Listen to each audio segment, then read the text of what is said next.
አዲስ አበባ ላይ ያለውን የቤት ጥያቄ ለመመለስ ቤት ፈላጊውንና የቤት አቅርቦቱን ደግሞ ለማጣጣም ይቻል ዘንድ እንደ ከተማ ከፍተኛ የሆነ የቤት ልማት ስራ እየተሰራ ነው።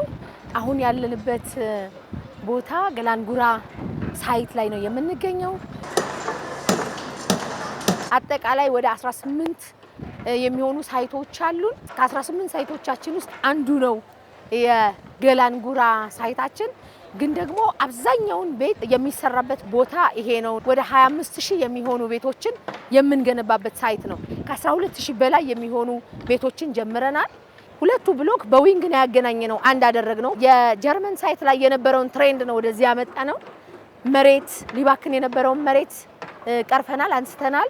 ከሊፍት ጋር ተያይዞ ሌሎች ሊባክኑ የነበሩ ኮስት ሚኒማይዝ ከማድረግ ጋር ተያይዞ እሱን ታሳቢ አድርገን ነው ሁለቱም ብሎክ በዊንግ ለማያያዝ የሞከርነው። ሁለቱ ዊንግ 104 የሚሆኑ ቤቶችን ይይዝልናል።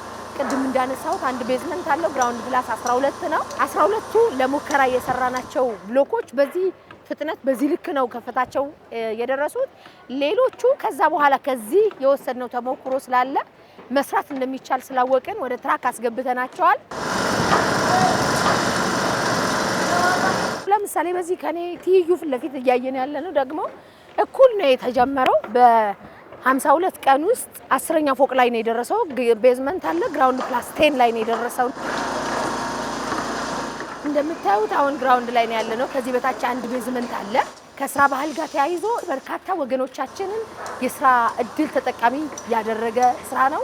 እዚህ ቦታ ላይ ብቻ ሳይሆን በ18ቱም ሳይቶቻችን ላይ ወደ 100,000 የሚሆን ሰራተኛ የስራ እድል የፈጠረ ስራ ነው። ይሄ ስራ እንግዲህ ከተማችን አዲስ አበባ ቤት ብቻ ሳይሆን እየገነባች ያለችው ትልቅ የሆነ የስራ እድልንም ደግሞ በተመሳሳይ እየፈጠረች ነው ያለችውና ወደ ላይ እየወጣን ደግሞ የቤቱን ጥራት እናያለን። ውስጥ ለውስጥ እንደዚህ ፓርቲሽን የመስራት ስራ፣ እየዘጉ የመሄድ ስራ ጎን ለጎን እየሰራንበት ያለነው ነው። ከተማችንን ስማርት ለማድረግ እየሄድን ያለንበት ጉዞ በጣም ጥሩ እንደሆነ ሁላችንም እናውቃለን። ከዚህም ጋር ተያይዞ ሁሉም ሳይቶቻችን ላይ የተሟላ መሰረተ ልማት ያላቸው ናቸው። ስማርት የሆኑ መንደሮችን እየገነባን ያለ ነው። ቤቶቹን መገንባት ብቻ ሳይሆን አካባቢያቸውም ደግሞ ግሪን መሆን መቻል አለባቸው። ለህፃናት የሚሆኑ፣ ለአዛውንቶች የሚሆኑ፣ ለወጣቶች የሚሆኑ የስፖርት ማዘውተሪያ ስፍራዎች፣ መጫወቻ ስፍራዎች እና ሌሎችም አሚኒቲዎችን ታሳቢ አድርገን ነው የምንሰራው ማለት ነው።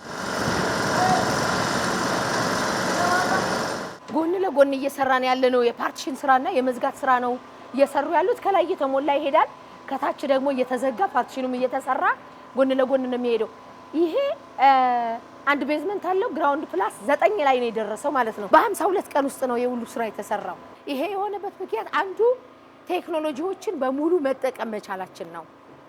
ስራው በፍጥነትና በጥራት እንዲሰራ ቴክኖሎጂዎቹን አማራጭ ናቸው ብለን ያልናቸው የተሻሉ ናቸው ብለን ያልናቸውን ቴክኖሎጂዎችን በሙሉ አፕላይ አድርገናል። እዚህ ጎን ለጎን ደግሞ ወደ ላይ መስራት መሙላት ብቻ ሳይሆን እየሞላን ከታች መስራት አንችልም ወይ የሚለውን ሀሳብ ደግሞ አዲስ ሀሳብ ነው ያመጣው ከተማ አስተዳደሩ። ሰው ከታች እየሞላን እንሄዳለን፣ ከላይ ደግሞ ስኬለተኑ እየቆመ ይሄዳል ማለት ነው። በዚህ ልክ ፍጥነቱን እየጨመርን ጥራቱን ደግሞ እያስጠበቅን የምንገነባቸው ግንባታዎቻችን ናቸው።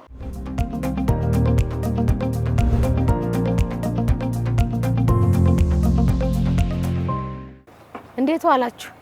ስራዎቻችንን የምንገመግመው ቢሮ አዳራሽ ላይ ጠርተን አይደለም፣ ኦን ሳይት ነው ስራዎች የሚገመገሙት። ሳይት ላይ ያለው ችግር ምንድነው? ኮንትራክተሩ እያጋጠመው ያለው ነገር ምንድነው? ከዛ ምን ወስደው አዎንታ አለ አሉታም አለ። ቢሮ ውስጥ የሚፈታ ከሆነ ቢሮ ውስጥ ይፈታል። ኦን ሳይት የሚፈታ ከሆነ ደግሞ ኦን ሳይት ይፈታል። እዚህ ቦታ ላይ ብቻ 4 ብራንቾች አለው የቤቶች ልማት ኮርፖሬሽን 4 ብራንች አለው። 4ቱም ብራንቾች እዚህ ጠቅልለው ገብተዋል። ሽፍት ስለሆነ የሚታደረው በሽፍት ስለሆነ የሚሰራው ኮንትራክተሮቻችን ሰራተኞቻቸውን በተመሳሳይ በሽፍት ስለሆነ የሚያሰሩት እዚሁ በቅርብ ጥብቅ ክትትልና ድጋፍ በማድረግ ስራዎችን በፍጥነት ወደፊት ለማስኬድ እየሞከርን ያለንበት አግባብ ነው ያለው።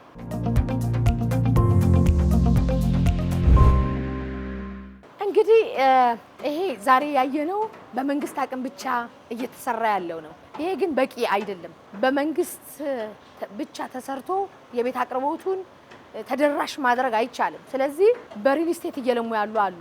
በግል እየለሙ ያሉ ቤቶች አሉ። እንዲሁም ደግሞ ከዚህ ባሻገር በማህበር ተደራጅተው ደግሞ እየሰሩ ያሉ ደግሞ አሉ። እነዚህና ሌሎች አማራጮች በተለይ ደግሞ በመንግስትና በግል አጋርነት እነዚህን 5 ሞዳሊቲዎችን ታሳቢ አድርገን ዘንድሮ ብቻ 2018 ብቻ 100,000 ቤቶችን ዴሊቨር ለማድረግ ከምን ጊዜውም በላይ ታጥቀን ተነስተን ያለነው የከተማችንን ነዋሪዎች የቤት ጥያቄ ደግሞ በዚሁ ልክ እንፈታለን ብለን እናምናለን።